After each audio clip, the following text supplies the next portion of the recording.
यदि आप इस चैनल से नए जुड़े हैं तो चैनल को सब्सक्राइब करके बेल आइकॉन प्रेस कर देना ताकि आने वाली हर कहानी के नोटिफिकेशन आप तक पहुंच सके। और कहानी जैसी भी लगे हमें कमेंट करके जरूर बताइएगा।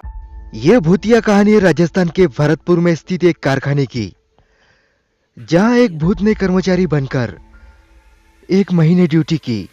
लेकिन जब बाद में कारखाने के मालिक को इस अद्भुत घटना के बारे में पता चला तो कारखाने का मालिक हक्का बक्का रह गया। अब मन में यह सवाल उठता है कि यह भूत कौन था?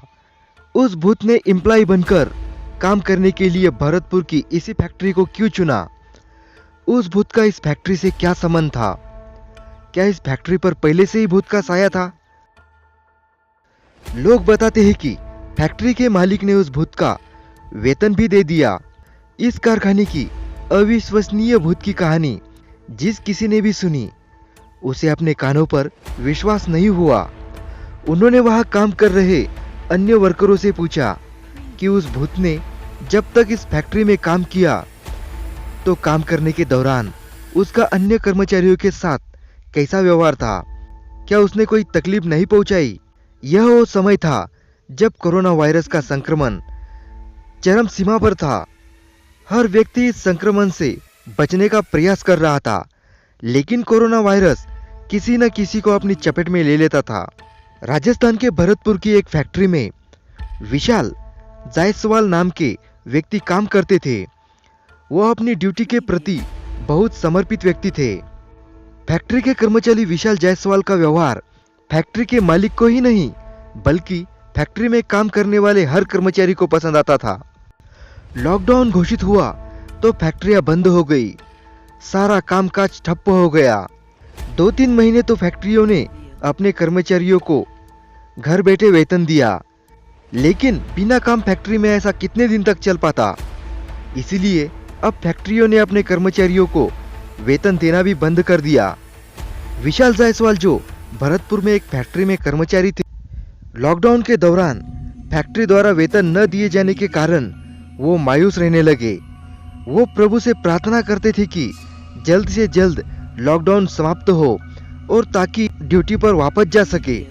लेकिन कोरोना वायरस का संक्रमण बढ़ता जा रहा था, लॉकडाउन बढ़ता जा रहा था। इस बीच एक दुर्भाग्यपूर्ण घटना घटी।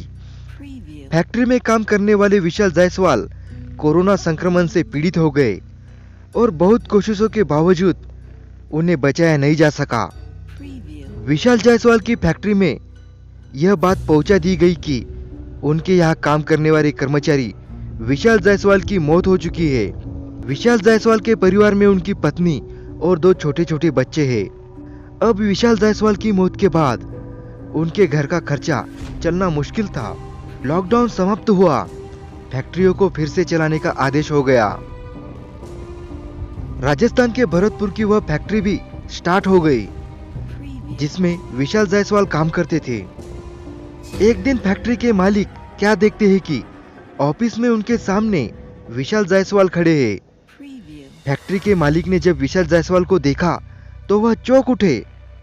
उन्होंने विशाल जायसवाल से कहा कि तुम्हारी तो मौत की खबर हमारे पास आई थी।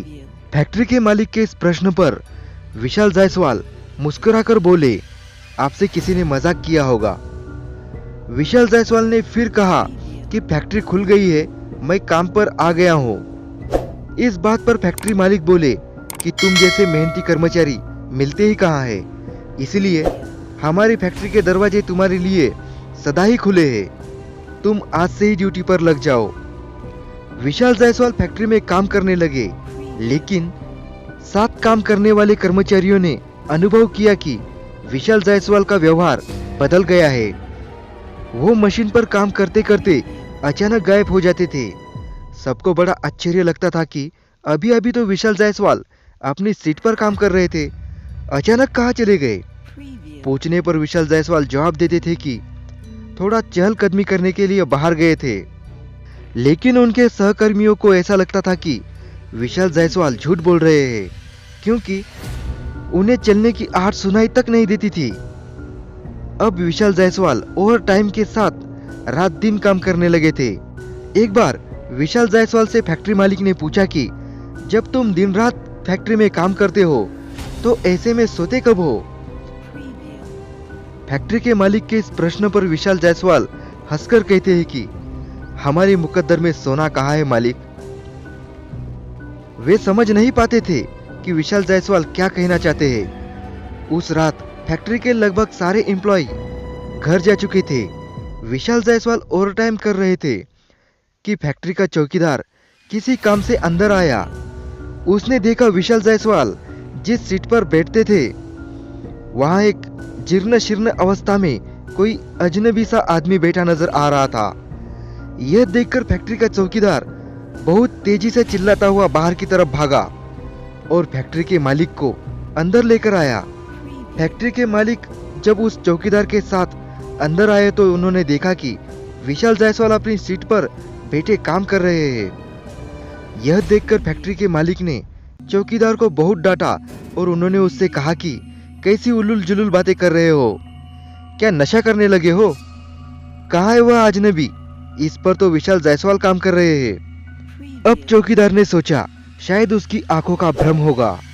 फैक्ट्री में 1 महीना काम करने के बाद विशाल जायसवाल ने फैक्ट्री आना बंद कर दिया। वो अपनी सैलरी भी नहीं ले गए थे। फैक्ट्री के मालिक उनसे मोबाइल से संपर्क करने की कोशिश करने लगे, लेकिन विशाल जायसवाल द्वारा दिए गए नंबर पर कोई भी फोन उठाता नहीं था। जब फैक्ट्री के मालिक ने सोचा कि विशाल जायसवाल बीमार होंगे इसलिए फैक्ट्री नहीं आ रहे हैं, इसलिए उन्होंने सोचा कि घर जाकर उनका हालचाल भी पूछ लूं और उनका 1 महीने का वेतन भी दे आओ। फैक्ट्री के मालिक जब विशाल जायसवाल के घर पहुंचे, उन्हें जो कुछ पता लगा उसे जानने के बाद वे पसीने पसीने हो गए। विशाल जायसवाल के घर जाकर पता चला कि उनकी मौत 3 महीने पहले ही हो चुकी है। फैक्ट्री के मालिक को तो विशाल जायसवाल की पत्नी की बातों पर विश्वास ही नहीं हो रहा था। फैक्ट्री के मालिक ने विशाल जायसवाल की पत्नी को जब बताया कि उनके पति पिछले 1 महीने से फैक्ट्री में काम कर रहे थे तो वह आश्चर्य में पड़ गई। वह सोच रहे थे कि आखिर वह कौन था जो विशाल जायसवाल के रूप में उनकी फैक्ट्री में काम कर रहा था। जब उन्होंने मन में सोचा कि हो ना हो विशाल जायसवाल का भूत होगा, यह सोचकर वो अंदर तक हिल गए। फिर उन्होंने अपने आप को संभाला। फैक्ट्री मालिक ने विशाल जायसवाल की पत्नी से कहा कि बात कुछ भी हो, लेकिन विशाल जायसवाल ने ड्यूटी टाइम ही नहीं बल्कि ओवर टाइम भी काम किया है, इसलिए उनका वेतन आप ले लीजिए। फैक्ट्री मालिक ने विशाल जायसवाल का वेतन ओवर टाइम मिलाकर कुल 50,000 रुपए उनकी पत्नी के हाथ में रख दिए। विशाल जायसवाल की पत्नी की आंखों से आंसू बहने लगे।